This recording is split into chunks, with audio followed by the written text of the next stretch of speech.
Hi, everybody. This is Derek McCaw. I am here with Phil Mucci, who is the writer, producer. I mean, I don't even know how many titles we put to the small but growing empire of Professor Dario Bava. But we'll begin there, which a couple of weeks ago, you launched a Kickstarter for Volume 2 of I just love wearing the T-shirt around. Orgy of the Blood Freaks. So Volume 2, and you can get Volume 1 as well there. And as we're having this conversation, you already fully funded, which is fantastic and amazing. And I think in less than a week. So that's great. So let's get more people on this. So I'm going to let you describe why someone should pick up Orgy of the Dead. Oh, the Blood Freaks, not Orgy of the Dead, totally different project. Orgy of the Blood Freaks. Well, if you're a fan of, monster movies and B movies, exploitation, but you didn't really like some of the weird, creepy sexual politics in it, Orgy of the Blood Freaks is for you. It's all the fun of Euro horror and Hammer horror from back in the day with a lot more of a modern twist. And I really put in everything that I love about those movies into these graphic novels. So the character of Professor Dario Bava, he's like an Italian Doctor Who, or he's sort of like, a Scooby-Doo gang, for adults. And he's just a terrific character that we came up with when we shot a music video, and we fell in love with him. The band was called Huntress and the video was Sorrow, which we shot like an Italian Gothic horror movie by Mario Bava.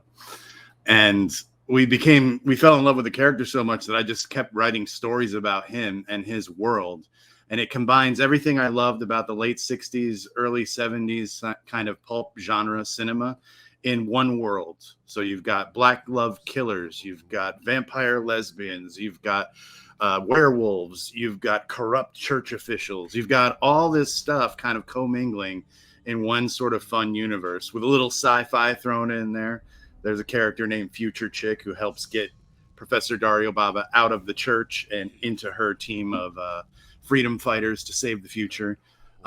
It's just a lot of fun. It's not, with comic books, you can do horror as fantasy and fun without having to work up jump scares or things like that movies really depend on.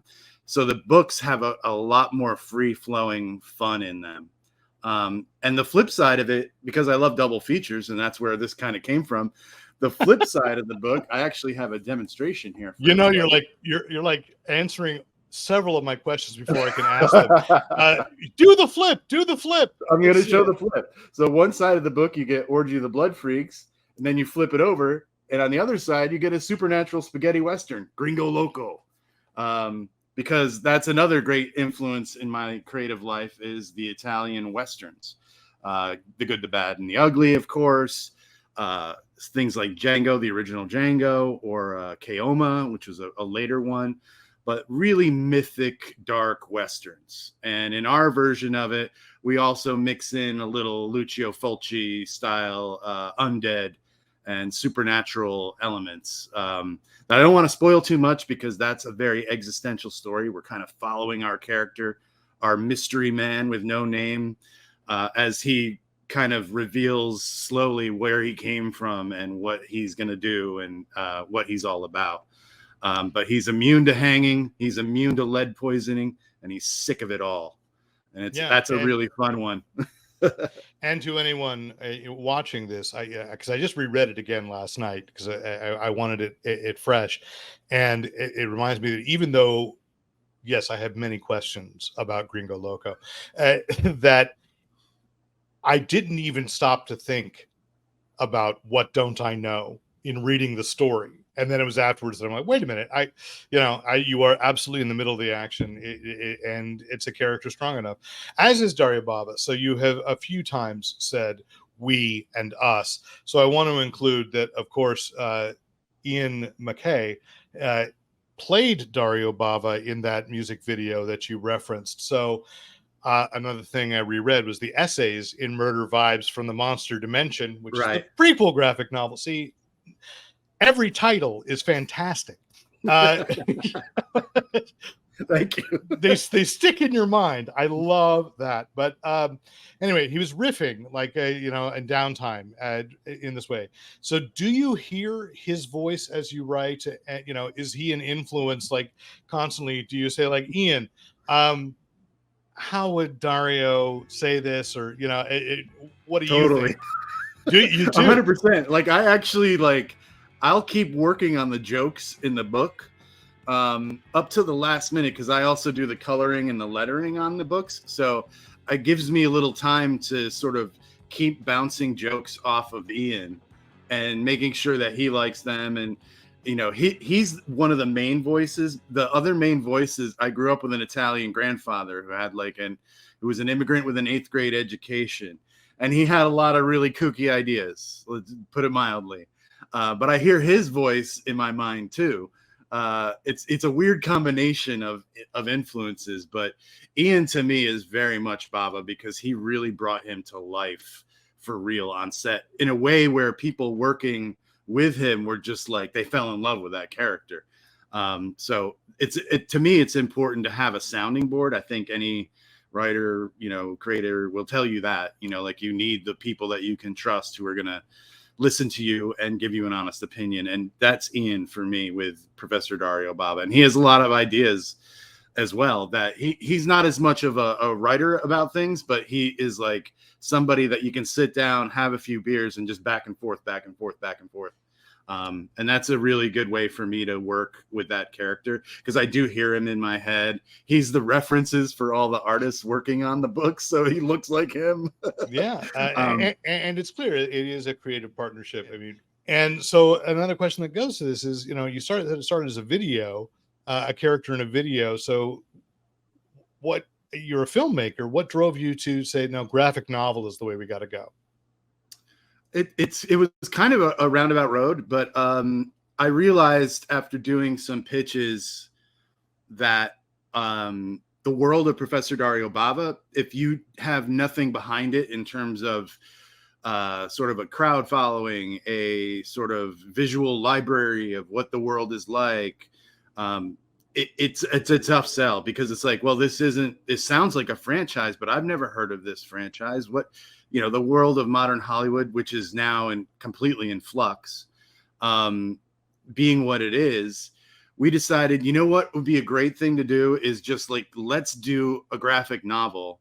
I took what I had as a series Bible, which is a thing you do if you want to pitch a series, which kind of gives the backstories of characters, gives your long arc of what your story is. And I wrote a bunch of backstories for the main characters, and they were really cool and they were fun. And, I had as much fun doing that as anything else. And we just decided at the time, this was 2018, it was right before, it was 2 years before COVID. It took about 2 years to get Murder Vibes from the Monster Dimension done, which is a graphic novel that takes 3 of those character backstories and kind of puts them in an anthology form, more or less. It's like 3 backstories that take place during the course of an orgy. But let's be specific. The orgy of the Blood Freaks, because it's clearly a between the panels graphic novel from chapter 1 of Orgy of the Blood Freaks. So, well, I had already written a script for Orgy of the Blood Freaks as a very short form animated series where you have like 10-minute episodes, So Orgy of the Blood Freaks as a story already existed in my mind. I knew where that was going, where it was going to end, and where I was going to pick up after that. So I didn't want to throw that away, but it was too much work to do for a first graphic novel. It's too big. So we decided to just take some of those backstories I'd written, make that into Murder Vibes from the Monster Dimension, which we figured would work by itself. And then if we ever got to do Orgy of the Blood Freaks in some form, it would be a great thing for people to go back to. Like, it would have value. It would continue to accrue value if the project moved forward in any way. And then ironically, sadly, we got the books delivered to my place in February, at the end of February 2020. And within 2 weeks, it was lockdown and comic shops were not conventions were canceled. You couldn't do anything to promote Right. the first graphic novel that we did. So I pitched to my partners, Dan and Ian, maybe we just commit to doing Orgy of the Blood Freaks as a graphic novel series, because this book came out great and I love it. And the people who had crowdfunded it, they were all sending us great reviews, and we felt really, chuffed. We were like, yeah, okay, this is working. People like the character, and that's really the first test. Like, will they follow us on this weird sort of journey? And the guys kind of agreed. And then I threw them a curveball and said, but let's also start another one. Let's start Gringo Loco, which was an idea that I'd had percolating for about a decade. And it was one that Ian and I have always been back and forth about as well, because he loved the idea of that character. It's a very kind of archetypical sort of hero character. And we love the idea of like having a spin on that. And it went from like a Western where he was a good man who turned bad, to then a sci-fi story where he's more of like a post-apocalyptic coyote, and America's this crazy sort of corporate, prison country. And then we decided I went back and just rewrote it in the Trump era as kind of a darker story about a man who was very bad, and something very bad happened to him. And we don't even know if he's a man anymore, to be honest, but he's out on his own. And that one, all I had written was a backstory. I just wrote as if it were an origin story treatment, sort of like, here's who Gringo Loco was. Here's what happened to him. And isn't that terrible? And now he's cursed and da, da, da, da. And I pitched that to the guys, and they're like, we love this. And then when I started writing it, I'm like, I'm not going to write the origins. Our story's going to start way after all that stuff happened, because it'd be much more interesting to just follow him in an existential action story where we just don't know shit about. Well, I 100% respect that there's a lot of backstory that we'll never know, or should never know, is the way I want to say it. It's backstory. It's back there. Yeah. We're right into this. And one of the things we got to credit is, for these graphic novels, your artists are absolutely perfect. Now, I've known Mike Dubish for, probably about 20 years. So to see him on your book was such an exciting thing, because I've followed his art for years, and rereading again, I was struck, like, it is so perfect. It feels like the Italian cinema I've seen, which I admit is not as much. We'll get to that too. But how did you connect with these artists? That's really my other partner, Dan Simpson, is he's kind of, we joke around like he's the guy that if Dan doesn't like it, we're in trouble. Like, he's our target audience. He is way into genre cinema, exploitation cinema, comics, old school comics, the Warren, the eerie, the creepy, and even like pre-code stuff. And he good, because I thought old school with Warren. I guess it is now, but to me a little bit. I mean, that's what I grew up like wanting to get those magazines, and my parents being like, "Oh, that's too much. No, you can't have that." And then I got older, and I'm like subscribing, and then getting heavy metal and getting all the most adult comics I could get my hands on. And I was a huge Richard Corbin fan. And so is Mike Dubish. And Richard Corbin I modeled the size of our books on Richard Corbin collections that I had, because I just love that they really premiered. The artwork stands out more, and you can do more horizontal like scenes, and it just gives you more play than the floppy, kind of narrow call. Appropriately, they feel like European comics albums, right? So it is absolutely the right format for that. But Dan is the one who, like, we had multiple. This is through Facebook, a lot of it, because there were people who followed Mike and who followed me, and there were like Bizarro Con people who were like playing my music videos at their conventions, because my music videos were like these genre mashup type things, and so we had there were streams that were crossing, and then Dan was like, I keep looking at artists, and the ones that I really love, a lot of them are dead, and the ones who are sadly still working, a lot of it looks too modern. There's like a style that takes over in comics, as I'm sure you know. Like each era, they're kind of it all looks sort of similar based on emulating the majors kind of thing. And Mike wasn't like that. Mike looked like underground subversive fantasy comics. You know, like they were adult, they were weird, and he loved his monsters, but he could still draw great people. You know, that's a rare talent too, because a lot of people are kind of good at. There are artists I won't name names that are just into monsters and they just draw great monsters. Ask them to draw people in sequence, they can't do it. You know. Yeah. But Mike is very, very talented, incredibly talented. And the look that he created for it is just like, and as he and I have worked together, our relationship's gotten better in terms of communicating visually to him what I'm looking for, and him trying to kind of, you know, put his spin on it. So that's been really great. And then Vicente Alcazar, I mean, that was that's lightning in a bottle. That guy is a legend. He did Jonah Hex in the 70s. He worked in Creepy and Eerie and Vampirella and Moon Knight. And I mean, his list of credentials is amazing. We thought he was probably dead or retired, you know, but he's still working.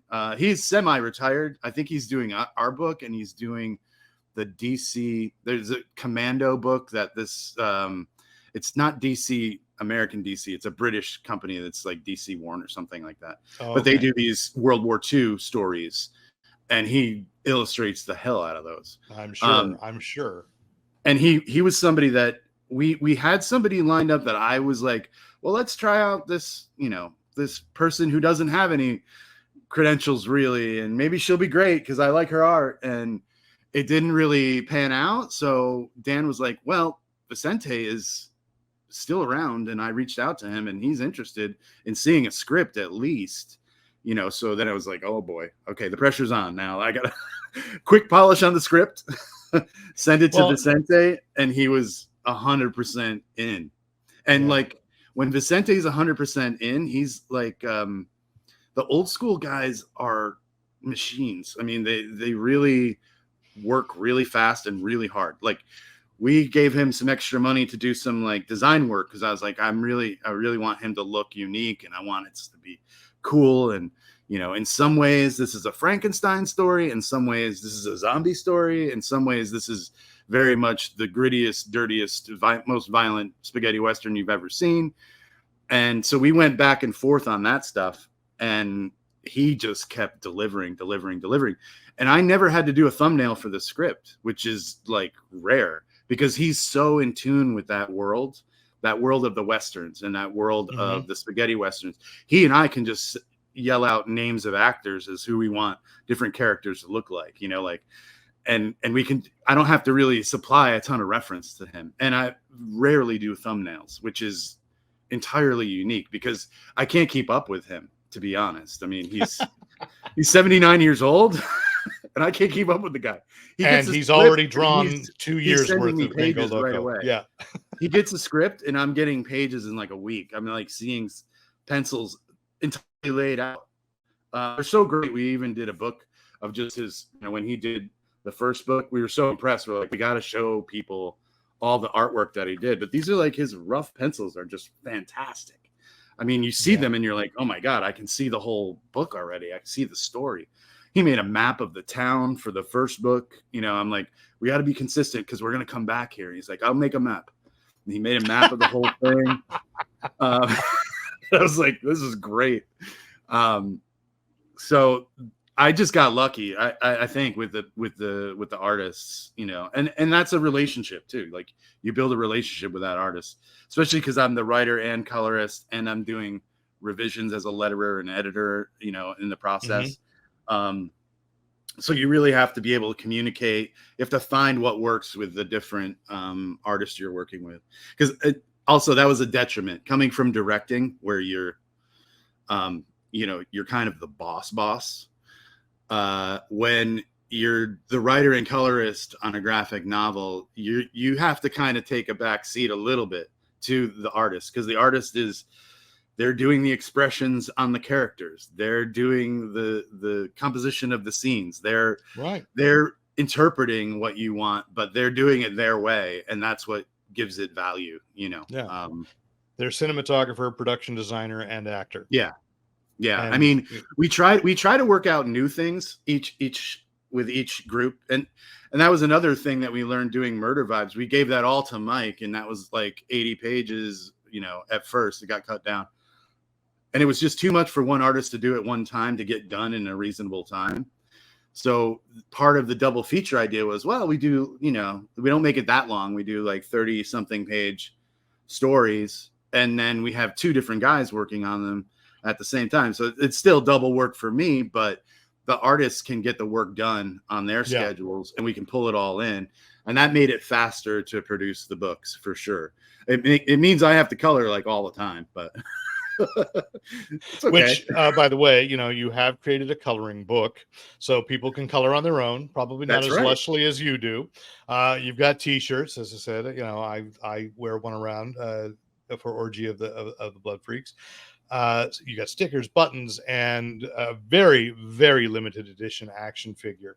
So, what other products would you like to put the Paranormal Playboy, which is also my favorite restatement of a hero's name? You know, where is Professor Dario Bava going next?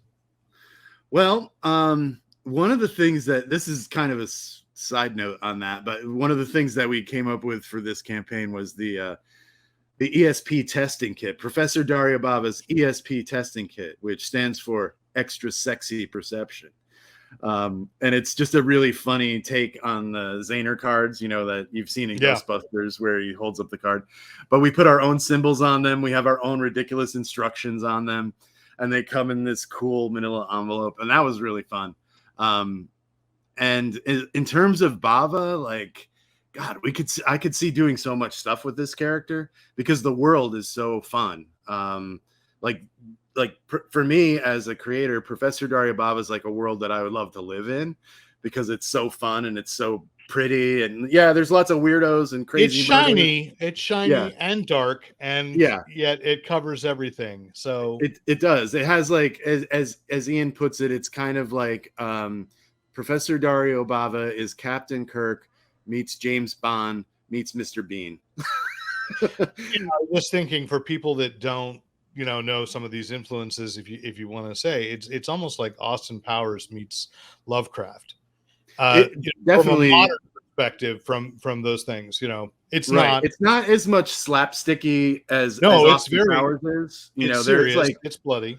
There's stuff in it that I think is important, but it's all played for kind of fun. And then Gringo Loco to me is more of like, that's a dark introspective thing about a lot of things that I think a lot of people in general, but men in particular, could probably relate to that story. That sense of, like, you're a hideous monster and nobody wants you around and everybody wants you dead. And there's this pressure of, like, what do I do? What do I do with this, you know, sort of power that I have? There are things that are in that character that he's dealing with that are very personal to me.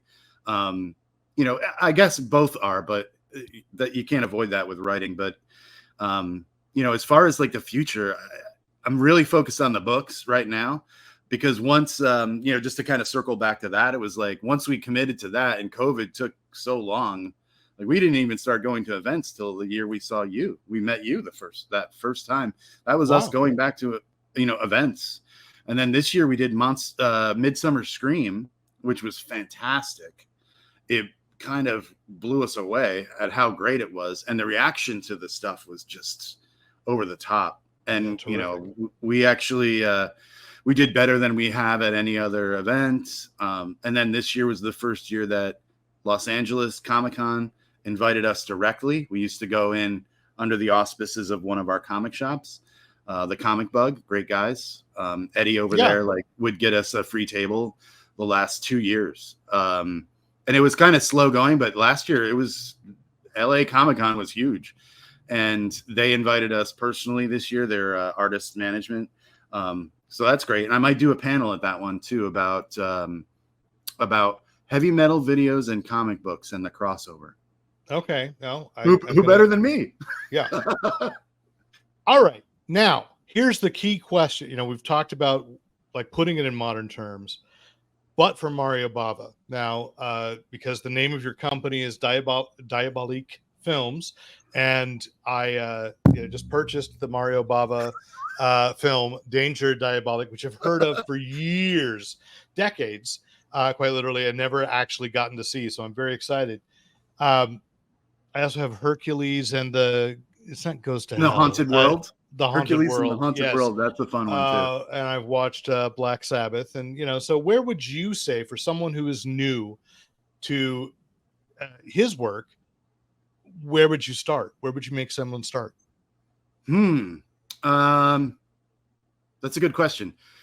I started with Black Sunday, which was the Barbara Steele one, the black and white Gothic one, and I have been dutifully stealing from that ever since. It doesn't make that much sense as a story, but it's a beautiful movie, and it's crazy, and it's just cinematically epic and awesome. It's black and white though, so I know that's a limitation for some people. For some, but if you're into like the whole slasher genre, I think for a lot of people, I liked Black Sunday, but it's black and white. So the other one that's more of like a modern slasher and it's in color and it's really artistic is Blood and Black Lace. It's a masked killer thing. It's basically a prototypical slasher if you like those kind of movies. And it's fantastically beautiful. It's really well shot. It's all about the murder set pieces, and it takes place at a fashion modeling school. So all the victims are beautiful. It's 1964. It's just gorgeous. And then I think if you want to have more fun with him, it's definitely for us Danger Diabolik, because that movie is something we used to play all the time when I lived in New York at my photography studio, and everybody became a fan of that movie just because of the sort of joie de vivre in the filmmaking. It's just over the top. Everything is fantastic. And he did a ton of special effects in camera, which if you're a nerd like me, that stuff is like really compelling to watch. Modern audiences, you got to like take it with a grain of salt, because you're gonna be like, that looks fake. That looks fake. And it's like, yeah, it looks fake, but it looks awesome. Well, how often now can we say, it'd be a whole nother conversation and debate, how often does CG look fake too? I know. I so long for those practical in-camera effects. I'm there. So yeah, we took the name of our company from that film, even though Diabolik is a Italian comic book character.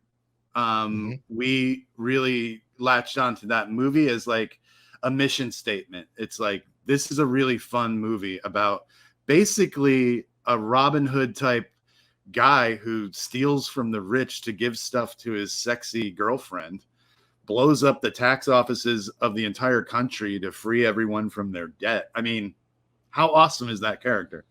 And it's, it's just really fun. And it's not for everybody, but it's really fun. And then last one would be Bay of Blood, because that was one that basically every Friday the 13th of the movie ripped off Bay of Blood. You'll recognize kills, exact same kills. It takes place at a lake where there's a camp, and it's really just demented and fun and weird, and it has one of the best endings of any movie ever. Well, there you go. I'm looking forward to finding that one now as well, because now that's and I love bringing those influences, finding like films people do know. Oh no, they're totally ripped off from something else. Like I could talk about. I found Edward Scissorhands. About half of Tim Burton's Edward Scissorhands is ripped off from a William Castle film, and which when I finally saw it, got for those watching Shanks, if they care, Marcel Marceau's. It's bizarre, but watching it, I'm like, this is Edward Scissorhands, but with a mime, which probably makes it sound more terrifying than it really is. But anyway, Phil, thank you for taking the time. Once again, I've been running this across ProfessorDarioBava.com. There you can find videos. You can get to the link for Kickstarter, and you can go back and get the first volume, or, well, now we know Los Angeles Comic Con. Sure, probably Son of Monster Palooza is coming up in a few Yep. weeks. Well, We'll be it's there. not probably, it is there. Yeah, but I wanted to make sure you would be there. So we'll probably see you there if my wife lets me out to play. So I just sold her out. I'm so sorry. I'm so sorry. Right under the bus. Yeah. All right. Well, thank you. Thanks, Derek.